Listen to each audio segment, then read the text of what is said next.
Halo Science Seekers, kembali berjumpa bersama saya Denny Darko. Tidak ada yang namanya misteri, yang ada adalah tanda-tanda yang kita semua coba untuk mengerti. Kapan pandemi ini berakhir masih menjadi misteri.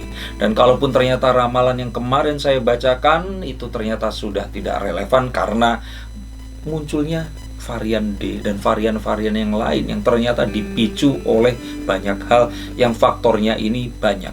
Loh, artinya ramalannya meleset? Betul, ramalannya meleset. Karena ramalan saya itu adalah membaca elemen-elemen yang merupakan faktor penyebab. Dan jika faktor itu berubah, maka ini harus kalau kita istilahnya nyalakan GPS, harus di-adjust lagi.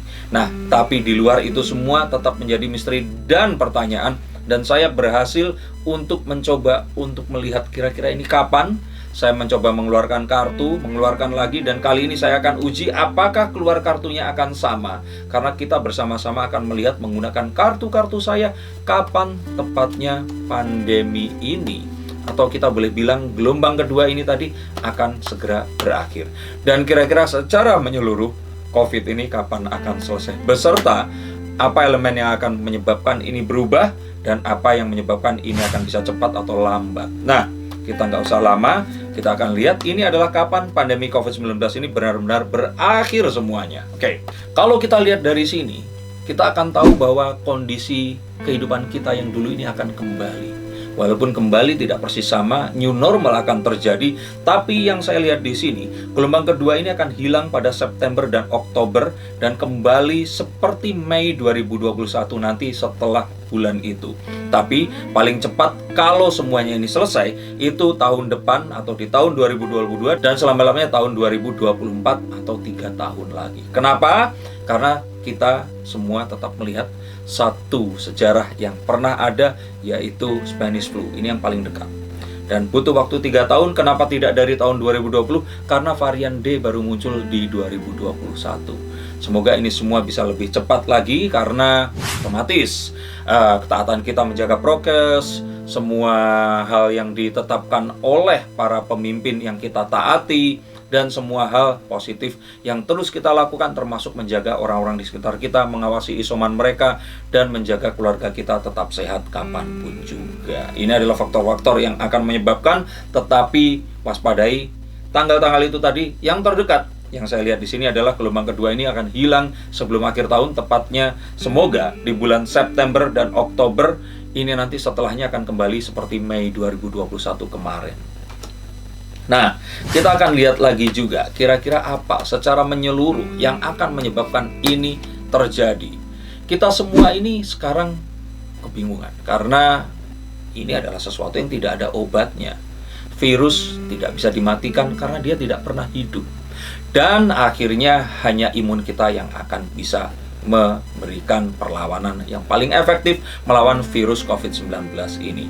Dan jika ini terjadi, seharusnya yang terdekat akan kita sambut di sini adalah potensi hilang total. Ini paling cepat adalah setelah Lebaran 2022. Karena kalau saya lihat kita semua harus melewati satu gelombang lagi. Semoga gelombangnya tidak separah gelombang yang kedua ini.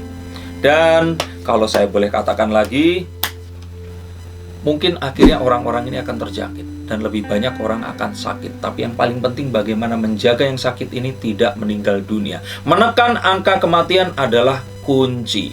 Meningkatkan vaksin adalah kunci yang kedua. Dan kesembuhan itu adalah yang diharapkan. Dan ini semua tergantung pada kedisiplinan masyarakat, seperti menjaga protokol kesehatan, seperti memakai masker, menjaga kebersihan, mengurangi kontak fisik erat dengan orang lain, melaporkan jika ternyata ada gejala yang muncul, mengikuti vaksin 1 dan 2, dan jujur saat tracing, sehingga kalau ditanyai ini sakit atau tidak, siapa yang ketemu, ini bisa segera ditentukan dan bisa tercatat. Karena lemahnya Indonesia adalah di tracing dan testing ini tadi. Kalau boleh saya bilang di sini, maka betul bahwa herd immunity ini tercapai saat nanti cakupannya itu 2/3 penduduk nanti. Dan ini semua tetap akan masyarakat jangan teralihkan bahwa pola hidup sehat ini adalah kunci. Menjaga kesehatan di sini bukan sekedar minum obat jika sakit, tapi juga bagaimana mencegah agar nggak sakit. Makanan sehat perlu dan juga gizi yang juga mencukupi dan enak ini membuat imun akan muncul dan terjaga. Cukup tidur 8 jam per hari kalau bisa, dan usahakan kalau stres dan panik, ingat, kalau nanti malah akan parah, meninggal dunia, itu lebih bahaya lagi. Maka dari itu mendingan jangan stres atau panik, apalagi melihat berita di luar sana yang nggak sepenuhnya selalu benar. Sehingga kalau saya katakan di sini, obat COVID sejatinya itu adalah pola hidup sehat, karena komorbid itu berpotensi membunuh kita. Dan olahraga teratur setiap hari, walau hanya mungkin 20-30 menit. Mulai rajin berjemur di pagi hari jam 8-9 atau sore sebelum matahari terbenam, ini cukup 10 menit saja. Lakukan ini dan seharusnya kita semua akan berpotensi lebih kecil untuk terjangkit COVID-19. Dan yang kelima di sini, jangan tertipu dengan keadaan. Kita harus tahu bahwa berakhir di sini bukan artinya virus ini benar-benar hilang atau lenyap sama sekali. Namun seperti Singapura yang kemarin ini menyatakan bahwa akan hidup damai bersama dengan virus ini tadi. Dan seperti flu atau virus lainnya akan terus ada di kehidupan kita. Seperti kita ketahui, minggu lalu Singapura pun akhirnya melakukan lockdown gara-gara adanya satu klaster KTV atau karaoke TV yang tersebar dan membuat ratusan orang terjangkit COVID-19. Sehingga kalau seandainya ini dikelola dan penanganannya ini diharapkan akan jauh lebih baik, ini semua akan segera usai. Penelitian terhadap virus ini terus berjalan. Ini erat kaitannya dengan kembali ke poin-poin sebelumnya, sehingga keadaan tersebut akan lebih mudah dicapai jika ada kerjasama antar sesama masyarakat yang disiplin. Itu KTV terjadi gara-gara orang Vietnam masuk, terus menular, pindah lagi, menular lagi, dan nggak ngaku. Ya mana ada cowok yang ngaku ke istrinya kalau dia pergi karaoke bersama cewek lain. Dan ini yang membuat semuanya jadi semakin runyam. Sehingga kalau boleh saya katakan di sini, ini semua nggak akan berakhir secara tiba-tiba. Ini akan on dan off selama 1 tahun. Jepang pun juga seperti itu. Karena Olimpiade, Vietnam juga mulai terjangkiti lagi. Sehingga kalau ditanya benar-benar off itu kapan, ini akan terjadi di 2023. Dan berikutnya yang akan saya bacakan di sini adalah, ini adalah satu masalah di mana lawan utamanya ini ternyata adalah hoax dan ketaatan masyarakat yang kurang. Seperti dikatakan oleh pakar epidemiologi Ricky Budiman, ini dari Griffith University Australia. Beliau ini mempelajari bahwa pandemi kali ini berkaca pada kasus atau wabah Justinian yang menyerang Konstantinopel. Oke, kalau nggak tahu Konstantinopel, itu sekarang jadi Istanbul, ibu kota Turki, ini pada tahun 541 Masehi. Dan di sini dikatakan bahwa ini adalah wabah yang menyebar hingga Eropa, Afrika Utara, hingga Asia dan semenanjung Arab. Korban wabah ini diperkirakan menelan sampai setengah populasi dunia saat itu. Puluhan juta, mungkin ratusan juta orang. Dan wabah saat itu sangat parah. Selain karena penanganan dan teknologi yang belum secanggih saat ini, masyarakat juga belum pintar seperti orang-orang zaman modern. Bagaimana wabah tersebut berakhir adalah saat mayoritas orang bertahan hidup karena akhirnya memiliki kekebalan kelompok atau herd immunity. Dan kalau boleh saya katakan, agar itu terjadi, kita harus hati-hati mengkonsumsi berita, tidak termakan hoax, dan yang paling penting percaya dulu kalau COVID atau Corona itu ada. Dan kalau kita boleh lihat lagi di sini, akan banyak orang-orang ini yang menganggur, orang-orang yang harus menyesuaikan kondisinya. Sektor-sektor usaha harus mulai berpikir keras untuk mengefektifkan cara kerja, karena the old way will not work anymore. Dan banyak bidang yang akhirnya shifting cara kerjanya, yang dulunya offline akhirnya jadi online. E-commerce akan menjadi pilihan utama, dan yang tidak memungkinkan untuk full online ini bisa kerja dari rumah atau mungkin bisa memberlakukan shift kerja yang bisa terbagi, sehingga akan lebih aman dan prokes ini bisa dilaksanakan. Sehingga kalau ini terjadi, either kita akan yaitu evolusi, menyesuaikan dengan kondisi terkini, shifting, atau menolak berubah dan akan mati.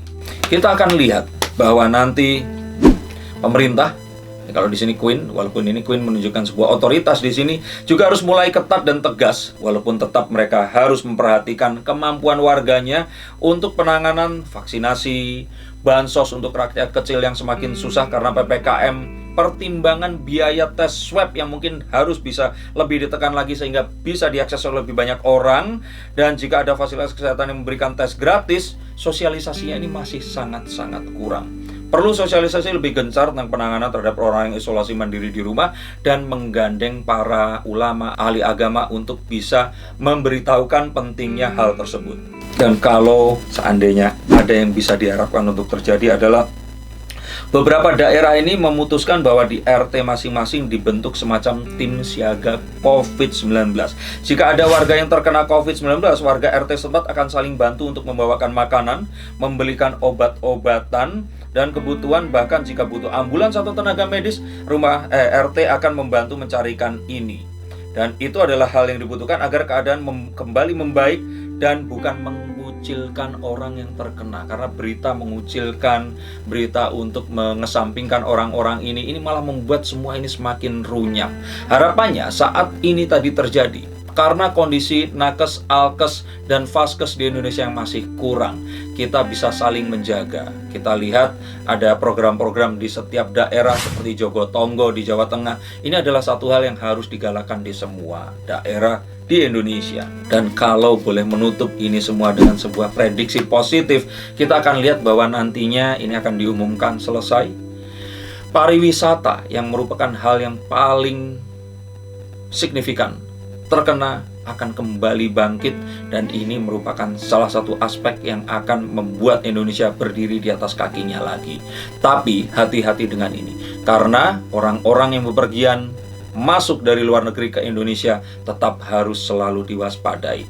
Virus ini akan terus melakukan mutasi, dan satu-satunya cara tidak ada obat apapun selain imun kita, daya tahan tubuh kita untuk menghadapi apapun ini juga. Dan sambil menunggu fasilitas kesehatan, alat kesehatan, dan tenaga kesehatan ini memadai untuk mencapai rasio yang dibutuhkan, kita hanya punya diri kita dan tetangga kita, orang-orang yang kita sayangi, untuk saling menjaga, saling memperhatikan, sehingga kita bisa terlepas dari pandemi ini. Terima kasih. Dan ini adalah sesuatu hal yang mungkin saja bisa meleset, tapi harapannya akan terjadi, dan hanya terjadi jika kita saling peduli. Sampai jumpa, terima kasih, dan salam.